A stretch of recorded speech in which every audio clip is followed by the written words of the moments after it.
حدثنا محمد بن يحيى قال حدثنا ابو عاصم عن محمد بن رفاعة عن سهيل بن ابي صالح عن ابيه عن ابي هريرة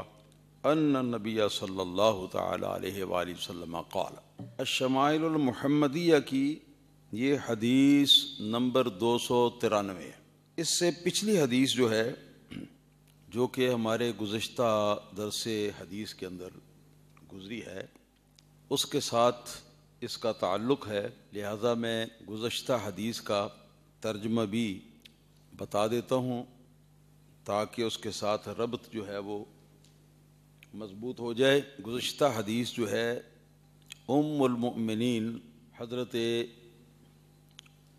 عائشہ صدیقہ رضی اللہ تعالی عنہا کی حدیث ہے۔ آپ نے فرمایا کہ رسول اللہ صلی اللہ تعالی علیہ وآلہ وسلم سوموار اور جمعرات ان دو دنوں کا انتظار فرماتے تھے، پھر جب یہ دن آتے تو ان کا نبی کریم صلی اللہ تعالی علیہ وسلم نفلی روزہ رکھتے۔ اور اس کی وجہ ابھی جو حدیث پڑھی ہے اس کے اندر تفصیل کے ساتھ آ رہی ہے، مگر ایک بات جس کو یہاں بتانا ضروری تھا وہ یہ کہ سوموار کا دن اور جمعرات کا دن ہفتے کے اندر یہ وہ دو دن ہیں جن دو دنوں کے اندر ان سے پہلے جو چند دن ہیں ان دنوں کا نامہ اعمال جو ہے وہ اکٹھا کر کے اللہ تعالیٰ کے فرشتے اللہ تعالیٰ کی بارگاہ میں پیش کرتے ہیں۔ اگرچہ ان کے لکھنے سے پہلے بھی وہ اس کو جانتا ہے، لکھنے کے بعد بھی جانتا ہے، لیکن یہ پروٹوکول کا معاملہ ہے۔ تو اس کے اندر ایک اور خصوصیت یہ بھی ہے، ایک حدیث پاک کے اندر آتا ہے کہ ان دو دنوں میں، سوموار میں اور جمعرات میں، اللہ تعالیٰ رسول اللہ صلی اللہ تعالی علیہ وآلہ وسلم کے ہر امتی کے گناہوں کو معاف فرما دیتا ہے جو پچھلے عرصے میں ہوئے، الا المتہاجرین، متہاجرین بھی ہو سکتا ہے۔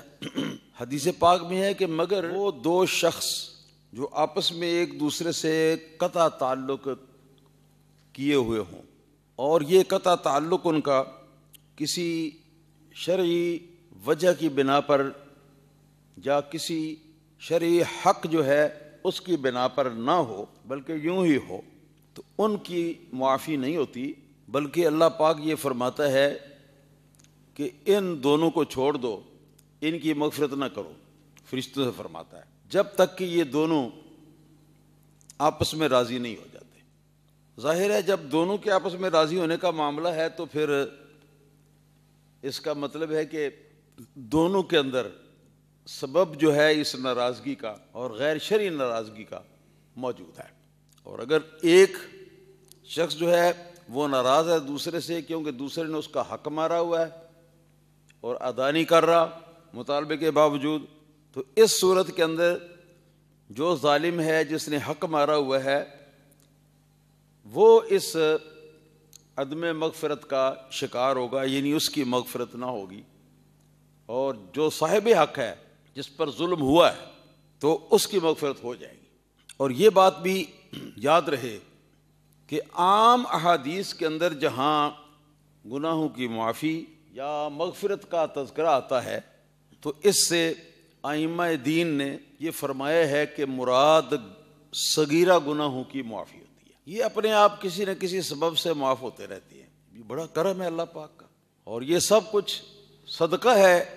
ہمارے پیارے آقا جناب رحمت للعالمین صلی اللہ علیہ وسلم کا، کہ گناہ بھی کرے امتی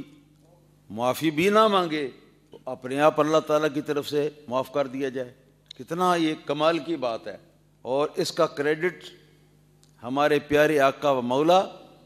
حضرت محمد رسول اللہ صلی اللہ علیہ وسلم کی ہستی کو جاتا ہے۔ باقی رہے کبیرہ گناہ، تو کبیرہ گناہ جو ہیں وہ ماں سوا کوئی دو تین ایسے اعمال کے جن کا شرع شریف کے اندر تذکرہ آیا ہے، بغیر توبہ کے یہ معاف نہیں ہوتے، بندہ توبہ کرے تو معاف ہوتا۔ صغیرہ گناہ وقتاً فوقتاً کسی نہ کسی بہانے سے، کسی نہ کسی وجہ سے، کسی نہ کسی سبب سے اللہ پاک معاف فرماتا رہتا ہے۔ مثلا جیسے حدیث پاک کے اندر آیا کہ پیارے آقا صلی اللہ علیہ وسلم نے ارشاد فرمایا ہے الصلوات الخمس والجمعۃ الی الجمعہ کفارات لما بینہن۔ آپ صلی اللہ علیہ وسلم ارشاد فرماتے ہیں، درود پاک پڑھا کریں بھائی کثرت کے ساتھ۔ آپ صلی اللہ تعالی علیہ وسلم ارشاد فرماتے ہیں اسی طرح ایک جمعہ آپ نے پڑھ لیا، اس کے بعد دوسرے جمعہ آپ نے پڑھا، تو پہلے جمعے سے دوسرے جمعے تک اس درمیان میں جتنے گناہ ہوئے وہ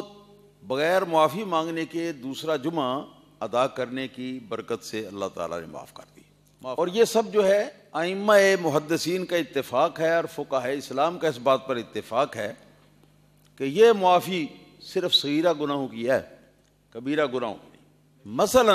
حدیث پاک کے اندر آیا کہ جو شخص فرض نماز کے بعد سبحان اللہ 33 بار، الحمدللہ 33 بار، اللہ اکبر 34 بار یہ پڑھے، اور ایک بار لا الہ الا اللہ وحدہ لا شریک لہ الحمد والملک وہو علی کل شیء قدیر، ایک بار یہ پڑھ لے تو سرکار علیہ الصلوۃ والسلام ارشاد فرماتے ہیں کہ اگرچہ ریگستان کے اندر جتنے ریت کے ذرے ہیں یا سمندر کے اوپر پانی کے اوپر جو سمندر میں جھاگ ہے اس کے جو چھوٹے چھوٹے یونٹ ہیں، چھوٹے چھوٹے پوائنٹ ہیں جو اس کے، اگرچہ ان کی تعداد کے برابر، بعض روایات میں نباتات اور درختوں کے پتوں کی تعداد کا بھی ذکر آیا ہے، ان کی تعداد کے برابر بھی اگر گناہ ہوں تو اللہ تعالیٰ یہ گناہ جو ہے یہ ان تسبیحات کی برکت سے معاف فرما دیتا ہے۔ یہ بھی بغیر معافی مانگنے کے مغفرت ہو رہی ہے، اور صغیرہ گناہ یہاں بھی مراد ہے۔ اسی طرح